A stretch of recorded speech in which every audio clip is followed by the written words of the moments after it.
Hey, how's it going, guys? I'm Sarcastic Hyperloops. So, I guess today I'm going to try to talk about mill and kind of what we're looking at, because you guys are going to go into events and it's going to be pretty important to kind of understand what's going on, especially if you're not going to be playing mill yourself, but also as well in like mirrors. So now, as a heads up, the stuff I'll be referring to in mill mirrors is, on my side, completely theoretical, and from discussions I've had, but I have not sat down and actually played the match myself, so it may not be fully accurate. So just keep that in mind, because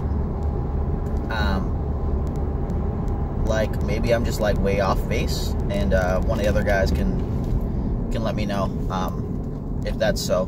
But Bobo had the mill AMA, so watching that might be very helpful into understanding like the decision trees and whatnot. But so from a deck perspective, when they don't hit Anakin's Pod Racer, they have a much tougher time pretty much ripping your whole hand apart. And what I mean by that is this. So like, for regular Cassian Yoda, Cassian has really high chance to hit the discard sides. You know, he has 2 of them. That's perfectly fine. That's great.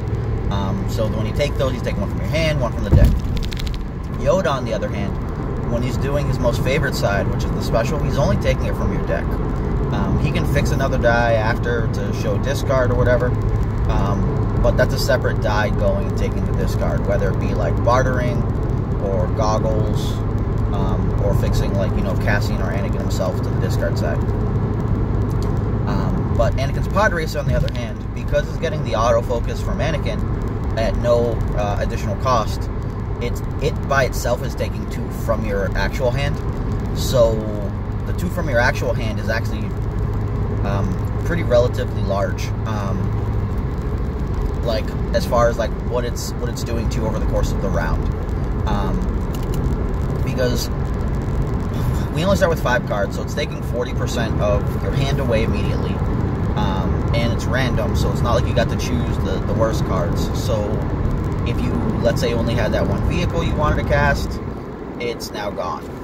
Or, sorry, it's not now gone, it could be gone. And it's at a relatively high clip, because let's say you had a 5-card hand, they go for a discard 1, it was a 20% chance, and then it was 25% after. So, realistically, I'm pretty sure that math still equates to 40%, but it's just each separate, you know, potential trigger just kind of like makes you feel like it's pretty amazing odds to take it down. But it is still only 40%, but we're talking 2 out of 5 times you're gonna, no, not 2 out of 5, sorry, 2 out of 2.5 times you're gonna, 1 out of 2.5 times you're gonna lose it. So, over the course of 5 rounds, you would have lost your card effectively twice. So just keep that in mind, where Anakin's Pod Racer is actually the most annoying die to fight against there.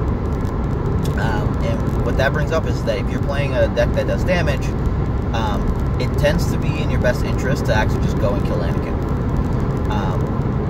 There's a couple reasons for this. One, it's 7 health versus the 10. You can more easily go and kill Anakin at 7 health. If they don't start with a Pod Racer, like, sure, maybe you're like, oh, well, I don't care about Anakin. But now they have better, like, it's not that they have better odds, but that because they're getting another 5-card hand, most likely in the subsequent round, they have, you know, another shot at getting the Pod Racer, and then like that going and messing you up quite a bit.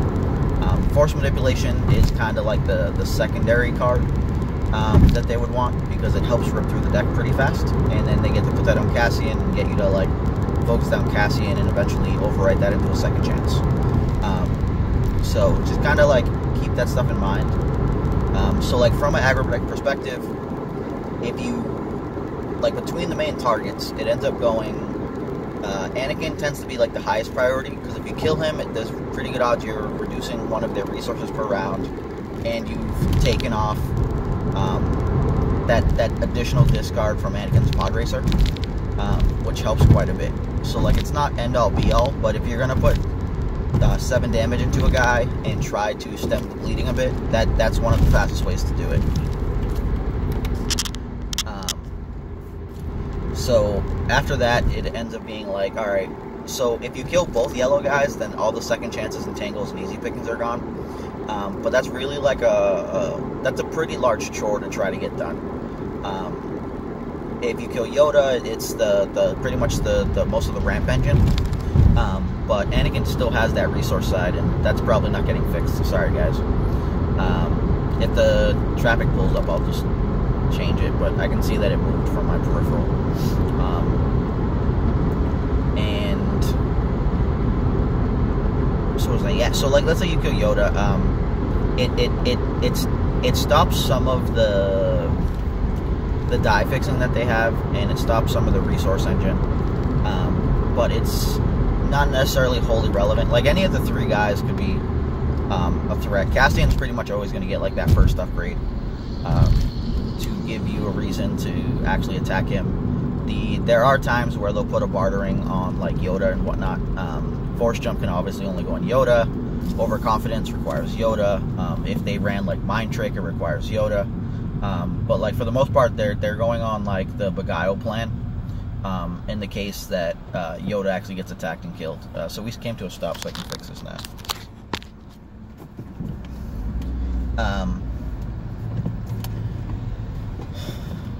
So like, there's very few cards that are just relying on Yoda. Force jump and potentially overconfidence being the only ones. But like I said, they could always audible to more spot blue cards if Yoda's not being attacked. So just be wary of that.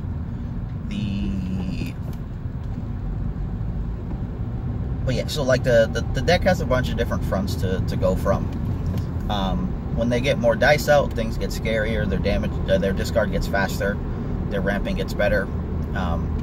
So like, things get relatively hard. But if you can kill Anakin, you can stem the bleeding a bit from the Pod Racer, because that's actually the biggest discard side that they get. And then they would have to like burn a focus to focus it to discard if they wanted to use it for discard. And then essentially it's just a Cassian die, where it would be, alright, discard 1, mill 1. But end game, that like, if the Anakin's alive, that Pod Racer is destroying you through the rounds. From there, you've got, alright, so like bartering, one of the stronger upgrades in the deck. Actually, pretty much every one of their upgrades is strong, because you're pretty much looking at force manipulation, which you'll have focus shield, resource, or mill 2. Bartering, which is focus, discard a card, or 3 resource generation sides, and the special will allow them to force both players to draw cards. So if they don't have removal and they're trying to dig for it, or if they want you to draw an additional card because you kind of burned through part of your hand and they have some more discard sides coming, then they'll get you with that. So like, it just each pretty much every single die except for Cassian's die is like chock full of mill, focus, or resource. You've got the Anakin Pod Racer, which when you're aggroing them down a lot, they can just focus over to the 2 shield, and if Anakin's out, 2 shield plus a discard, real good. But even just using like a Yoda focus to get 2 shield and then mill you 1 is also still really good. So like, a lot of their additional dice are just kind of disgusting in comparison to what we're looking at from damage stuff, because their entire intent is every time you play a card, you've essentially dealt the damage to yourself. Every time you reroll, you've dealt the damage to yourself. So pretty much every opponent has 30 card health. 30 card health. But they're probably gonna play a minimum of 5 cards, whether it be like events or more dice, and there's probably at least like 3 rerolls. And like, it ends up sometimes being more than 3 rerolls, but looking at minimum of 3 rerolls. So effectively, each opponent probably really only has about 22 health. So they just have to get through that much. and they're looking at a bunch of 1 and 2 drops that will do essentially, 1 and 2 damage, 2 deck damage between like hand and the deck, and Cassian's doing 2 damage on each of his discard sides. He's minimum doing 1 damage with the other one. So like if you view it as like a damage deck, like that's probably the best way to go about it. So they're pretty much running around with a bunch of dice that are like, oh, resource, 1 damage focus, whatever.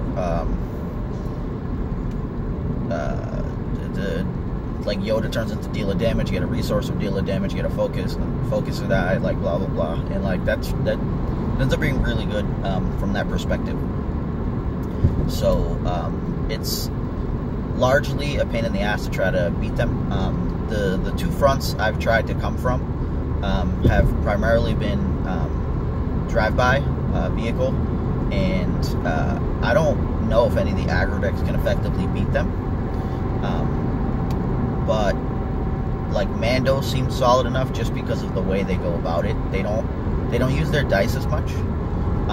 They get it just by playing cards. So every time they play a card, or the equipment or weapon, they're getting 1 damage and the opponent's getting 1 damage. So they're essentially like kamikazing, and in the process, if they get some kills and slow the opponent down, then they get to the point where their dice can end up doing enough to beat the opponent.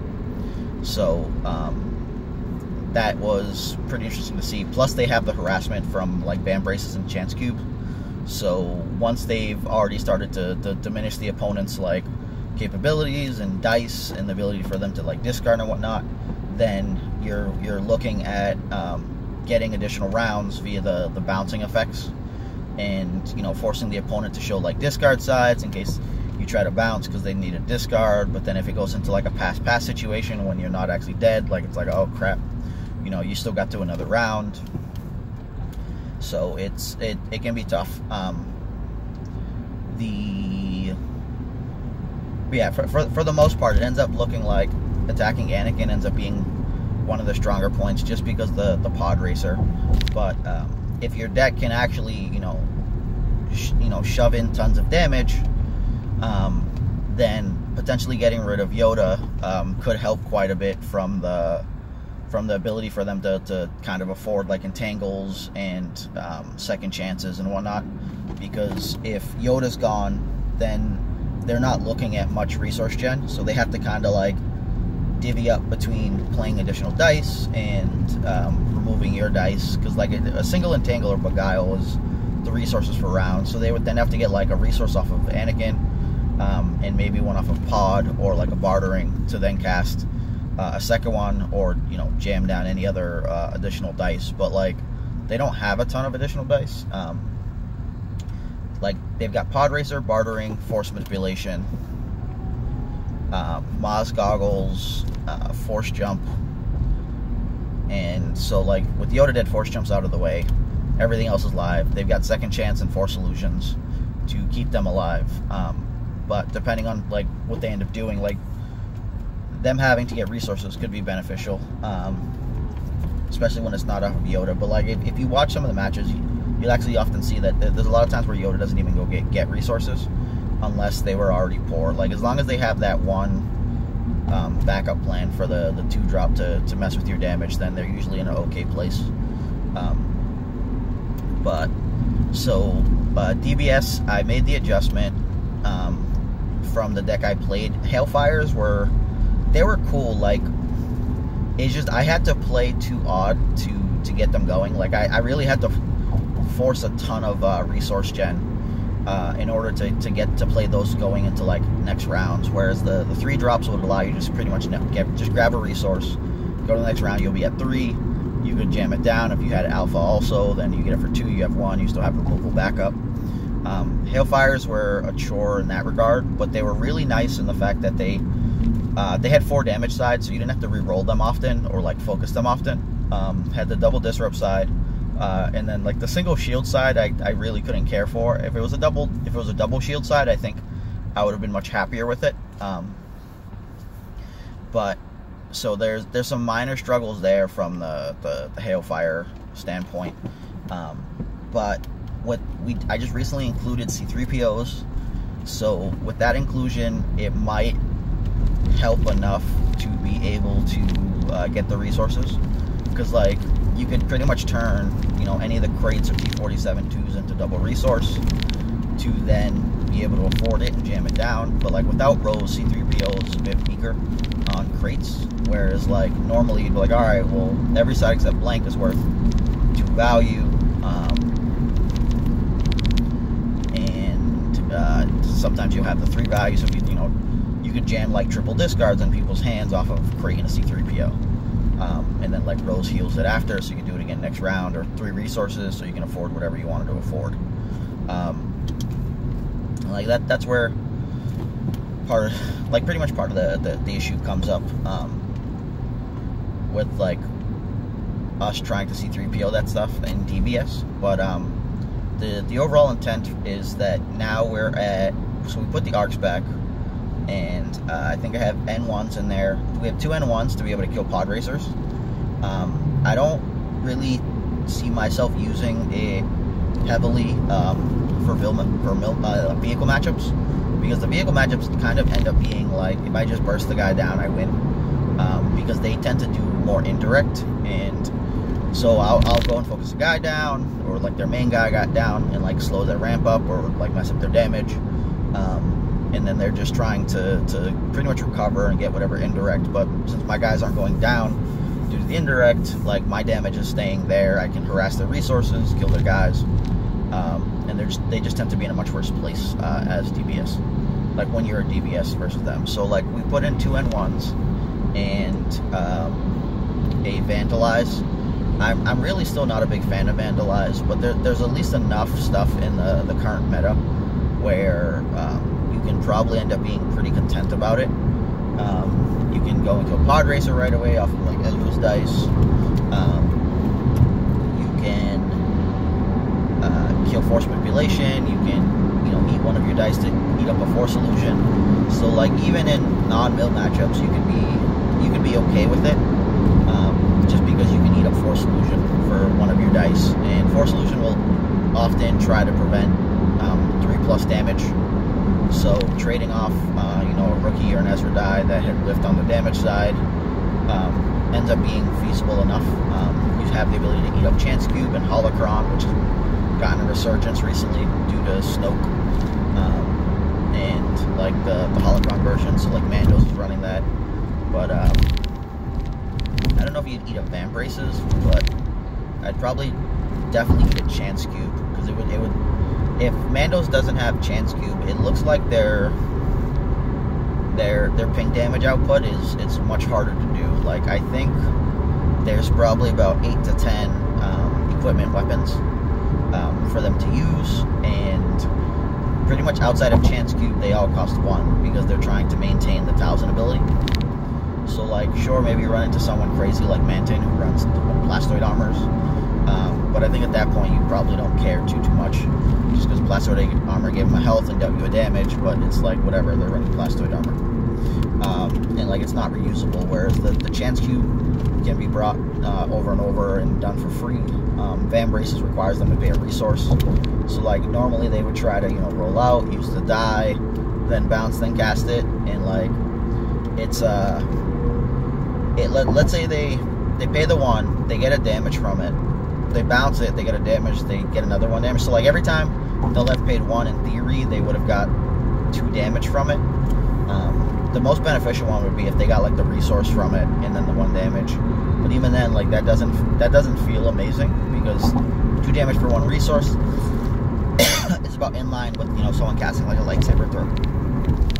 Like backup muscle does 1 for 3, which they also run. But so just kind of like keep it in mind. So Anakin tends to end up being the primary target to mess up pod racer discarding like from your hand too early. So one of the big things for the deck is kind of interesting. Like depending on how your resource gen planning goes, sometimes it's beneficial to cast a mitigation on one of their dice that's doing, 2 mil damage, whether it's discarding a mill like Cassian, or like, in even theory, like a Yoda die, because that could be worth, a mill and a resource. But, so like, let's say you cast like a flank or something on like a Yoda special. If the other Yoda dies poop, it's like, okay, well, like, that's not too bad, because that could have been 2 mil and like a resource, or 2 mil and fixed to like a discard for 2 more. So you could have potentially stopped a chain of like 4, but you also dealt the damage to yourself still, so you still took that 1, and now you're down a resource. And like, depending on what your game plan is and how much you need that resource for whatever's going on, that can be really tough. Sometimes like casting any mitigation ends up just being kind of wrong. So like, just really think, like, do you need to cast a mitigation here? A lot of the time I won't touch Cassian's die. Like, I know he's doing 2 damage, but the resource for me ends up being like more valuable than anything else. And I just try to jam damage in and get kills.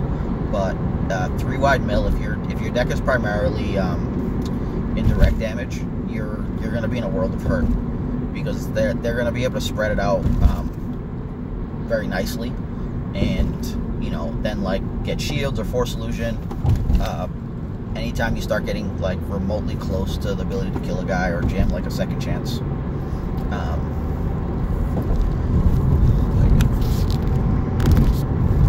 So it's kind of tough there from that front.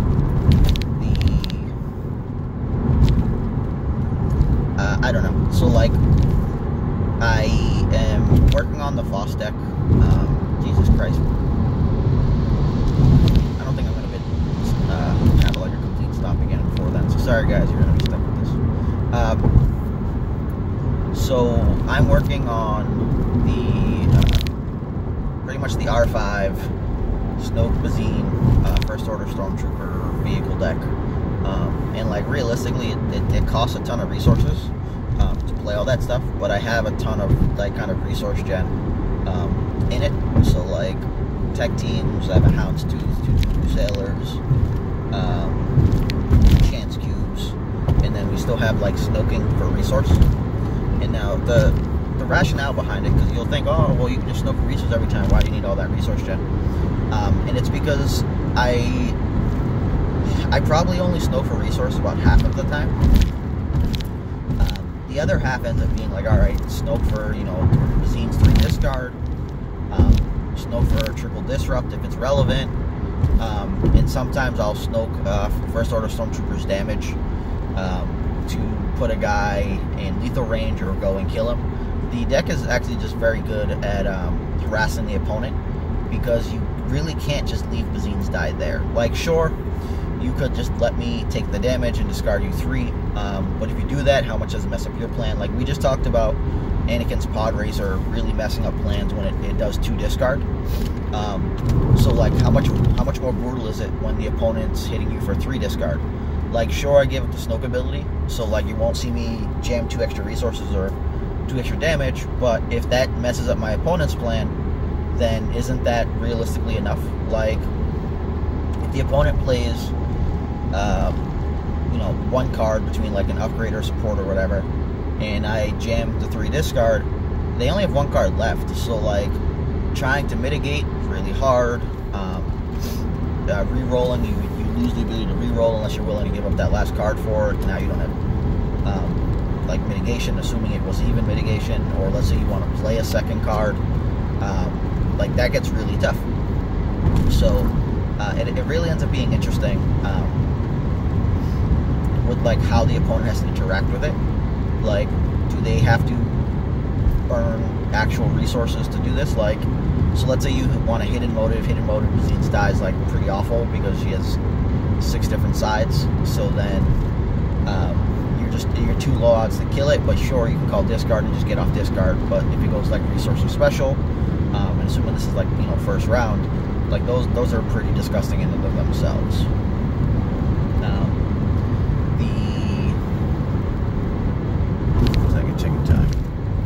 Plenty of time. So like, a Bazine rollout is really like one of the more annoying things to kind of see. it's probably more annoying than Ezra, which it sounds insane. Because Ezra's like the biggest asshole ever when he rolls out. Like, if he rolls out like 1-2 for damage, you're just like, oh, thanks, Ezra, stupid bastard. When he rolls out like Disruptor Special, you're just like, alright, do I have to use my resources? On Special, you pretty much have to use your resource. If he rolls out resources, like, alright, they're gonna get a resource from this. If he has a couple 2s, you're just like, shit, like, is he gonna go and get a base side now and smash me in the head? So just like Ezra's always been a big pain in the butt, and you know of pretty much of things to come. But Bazine is just like, so the blank and the 2 shield side are probably the only realistic sides you're like, oh, whatever, big whoop. But against an aggro deck, the 2 shield side, you can still resolve it, and it makes life harder on them once you know who their target is. So like even that against them is annoying. You can't really lead the disrupt. So let's say they go like disrupt 2 shield, and then you know you spend your money on whatever you're casting. It's like, all right, well, you know, I'm unaffected, but now you've spent the money that you were going to use for round. You make it much harder for you to cast mitigation. So like, you know, they're on Snoke. They at some point they can focus and, you know, threaten to take the rest of your hand or focus the resource, and then we get to go from there. So it's Bazine is pretty strong as that initial rollout character, due to the threat of Snoke. If Snoke was dead or just didn't exist, then Bazine would go back to being super irrelevant.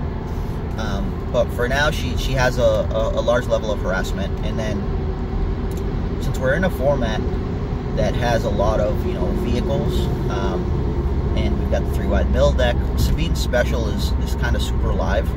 And what I mean by that is, like, so against most decks, you use special once, and then if you resolved any indirect, like, that was it. You weren't going to be able to speed Bazine special for 3 again. But against like the mill deck and whatnot, if you gave them shields and you 3 somebody, after you do indirect, there's pretty good odds that you'll be able to still 3 somebody else after. So you're just like, all right, whatever, this is fine. And like, when you get her die off a couple times for 3 damage, it's really disgusting, because like, so let's say you're playing against like a 23 health deck, and you don't end up specialing twice in the round 1, but like you special once, you hit a Foss for 2, you do like whatever else. You've dealt 5, they had 23, they're at 18. So it's like, alright, 5 round 1, that's pretty good. That only cost us 2 of our dice. So like, we were realistically probably able to ramp there, or just gum up their plan with like a big discard and still kind of Snoke focus and probably drop a 3-drop. We'll probably have taken some damage in response. We're at 26 health though, so we took 5. We're at 21 to 18. So now if we go into the next round, and I probably didn't count the 1 there for snoking something, but anyways, we just won't count it.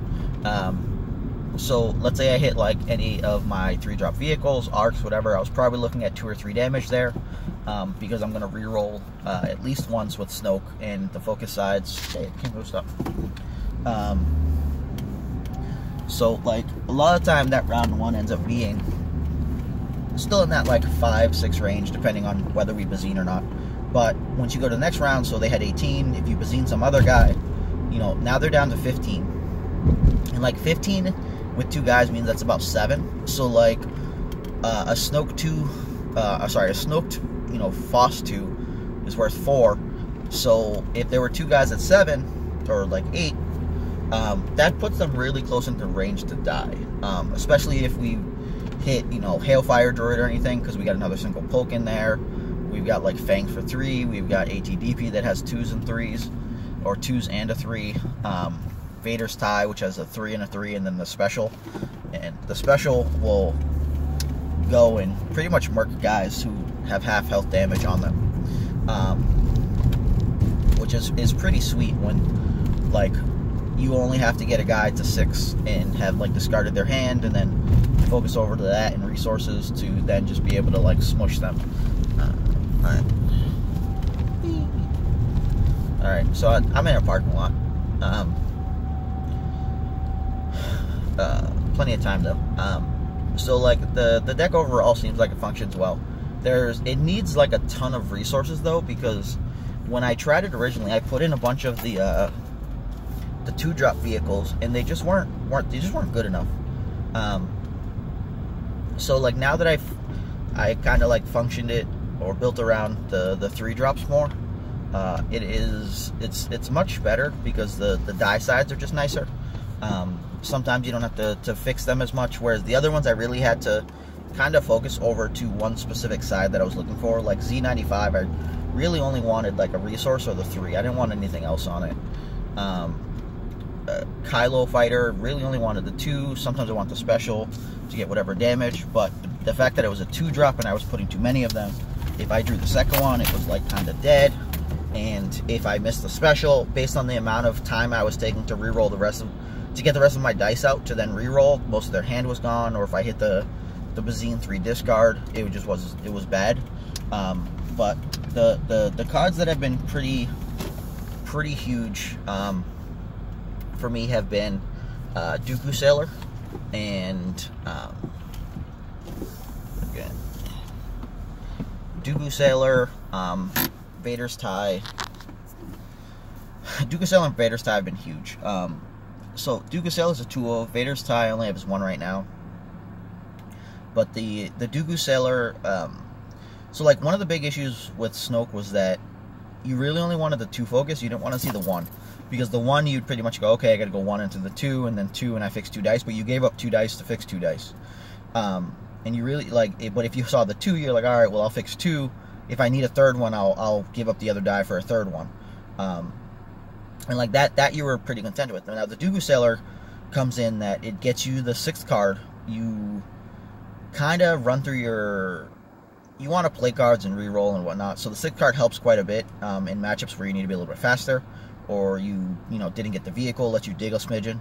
But the main part is that the die sides are real strong. So because it has 2 focus, single shield, double shield, 2 resource. So on 50% of the die, which is pretty much the 2 focus and the resource, we're like really ecstatic. Let's say round 1 I jam down a Dooku Sailor. There's pretty good odds I want to just actually get the 2 resources back from it. And if I got any additional resources on top, I can cast something else. Like, order sequencing would be pretty odd here, but if my original 2 resources and I, like, Snoke a 3 resource, I'm at 5. So if I Dooku Sailor, puts me back to 2. If I grab 2 resources after that, then I could be back to 4, and I can cast, like, a Hailfire Droid Tank, and, like, that would be a pretty explosive turn.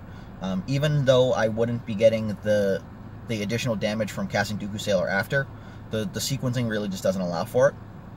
But it would set me up for future rounds where I'm like, alright, do I need shields? I can 2 shield off of it. It's technically already paid for most of itself, and now if you kind of think of it like, alright, think Crafted Lightsaber. Crafted Lightsaber was like terrible because you would pay 2 for it and not be able to use it that round. But with Dooku Sailor, like, if you end up recovering its cost in the first round, then you can kind of, in theory, treat it like it was a 1-cost crafted. And a 1-cost die that would have been 2 focus, 2 resources would be nuts. Like, in theory, you could also be like, well, if that's really good for 3, why don't we run stuff like Dark Council or Crystal Ball? And, like, maybe we should, because for 1 resource, a focus or getting a resource back is pretty strong. We run stuff like Tech Team to be able to just pay for itself round 1, and then, generate pluses in future rounds.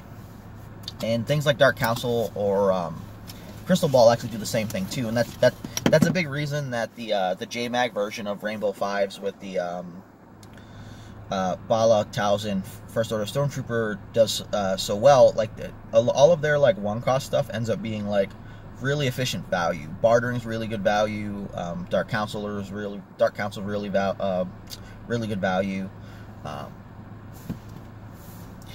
So, like, each of those things is just kind of the nuts.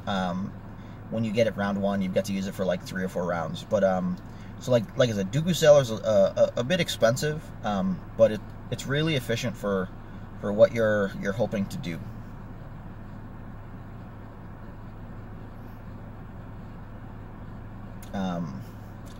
So we have it as a 2 of in there. Vader's Tie ends up being good like later into the game. It's not really good round 1, so I usually don't want to keep those.